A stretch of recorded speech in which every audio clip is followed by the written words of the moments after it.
বাজারে available protein powder আমি বাচ্চাকে কেন খাওয়াই না সেটা আমি ভিডিও শেষে তোমাদের সঙ্গে আলোচনা করব। তার আগে চলো প্রোটিন পাউডারটা বানানোর যে ইনগ্রেডিয়েন্টস সেগুলো একবার দেখে নিই। প্রোটিন পাউডারটা করার জন্য আমার লাগছে কাঠবাদাম, কাজু বাদাম, আর এখানে আছে সানফ্লাওয়ার আর পামকিন সিড একসঙ্গে মেশানো, 3টে এলাচ আমি নিয়েছি, আর একটু তালমিছরি নিয়েছি। যেহেতু ইনগ্রেডিয়েন্ট সবগুলো গরম, তাই গরমে যাতে পেটটা অন্তত ঠান্ডা থাকে তার জন্য আমি তালমিছরি নিয়েছি, কারণ তালমিছরি কিন্তু পেটকে ঠান্ডা রাখে। আর আমি অল্প একটু এখানে চিনেবাদামও নিয়েছি। পামকিন বা সানফ্লাওয়ার সিডগুলো তোমরা অনলাইনে যে কোনো ভালো ব্র্যান্ডের কিনে নিতে পারো। আর এগুলোকে আমি অবশ্যই অ্যাড করতে বলবো প্রোটিন পাউডারে, কারণ এগুলোতে প্রচুর পরিমাণে অ্যান্টিঅক্সিডেন্ট রয়েছে। এছাড়া এগুলোতে রয়েছে healthy fats, fatty acid, magnesium, zinc, iron, protein. আর এগুলো যেরকম ইমিউনিটি বুস্টিংয়ে হেল্প করে, মস্তিষ্কের বিকাশে সাহায্য করে, তেমনি কিন্তু ক্যান্সার প্রতিরোধেও সাহায্য করে। তাই এগুলো কিন্তু অবশ্যই পাউডারটা তৈরি করার জন্য ইনগ্রেডিয়েন্ট হিসেবে অ্যাড করো। দেখো আমি কড়াইটাকে ফুল ফ্লেমে প্রথমে গরম করে নিয়েছি, তারপরে আঁচটাকে কমিয়ে দিয়ে এর মধ্যে আমি একে একে নাটসগুলোকে ভাজতে থাকবো, এবং একদম ধৈর্য নিয়ে ধীরে ধীরে ভাজতে হবে, যাতে একদম পুরো কালো না হয়ে যায় বা খুব বেশি ভাজা না হয়ে যায়। হালকা ব্রাউনিশ হতে হবে এবং কন্টিনিউয়াসলি নেড়ে যেতে হবে।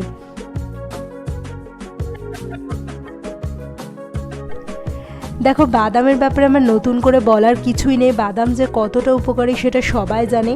আর বাদামে কিন্তু অ্যান্টিঅক্সিডেন্ট রয়েছে, তার সঙ্গে হেলদি ফ্যাটস রয়েছে, যার কারণে কিন্তু বাচ্চাদের হেলদি ওয়েতে ওয়েট গেইন করতেও এই নাটসগুলো অনেক হেল্প করে।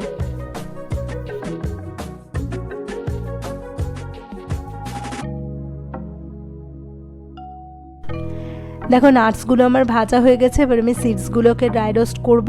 এর সঙ্গে আমি এলাচগুলোর যে খোসাগুলোকে সেগুলোকে ছাড়িয়ে দানাগুলোকেও ড্রাই রোস্ট করে নেব।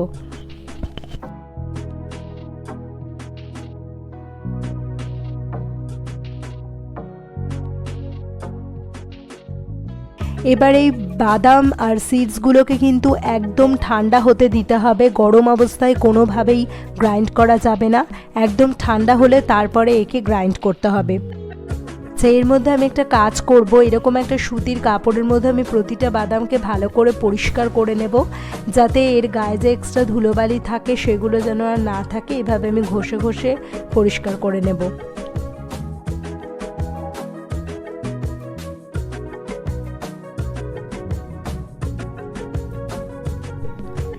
দেখো নাটস আর সিডসগুলো এবার পুরোপুরি ঠান্ডা হয়ে গেছে, এবার এটাকে আমি গ্রাইন্ড করব। এগুলো গ্রাইন্ড করারও কিন্তু একটা নিয়ম আছে।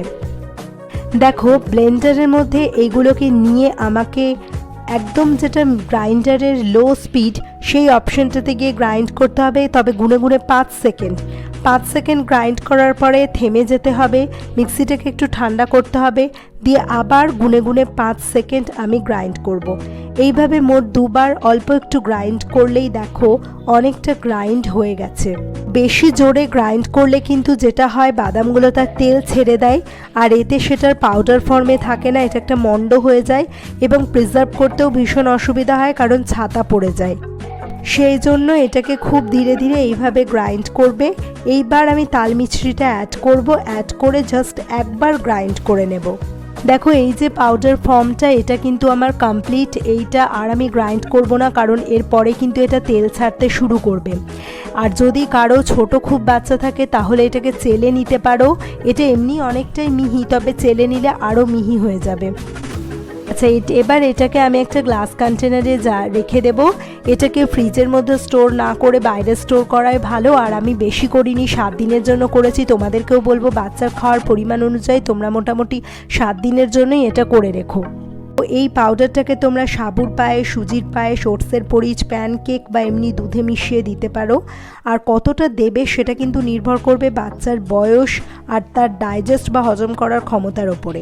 একদম যদি 1 বছরের নিচে বাচ্চা হয়, প্রথম ইন্ট্রোডিউস করছো, তাহলে কিন্তু আমি বলবো 1/2 টিস্পুন দাও, পরপর দিও না, একদিন দাও, দিয়ে দেখো হজম করতে কতটা পারছে। এইভাবে অভ্যেসটা তৈরি করো।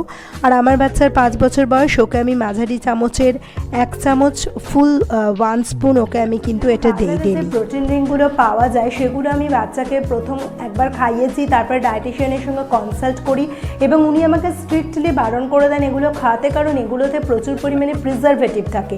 আর প্রিজারভেটিভ মানেই তোমরা সবাই জানো কেমিক্যাল, সেটা কিন্তু বাচ্চার জন্য মোটেও ভালো নয়। দ্বিতীয় যেটা কারণ, এতে থাকে অ্যাডেড সুগার, আর তার জন্য কিন্তু বাচ্চার মিষ্টি খাওয়ার প্রতি একটা অ্যাডিকশন তৈরি হয়ে যায় এবং সেটা কিন্তু আনহেলদি ওয়েতে ওজন বাড়াতেও সাহায্য করে।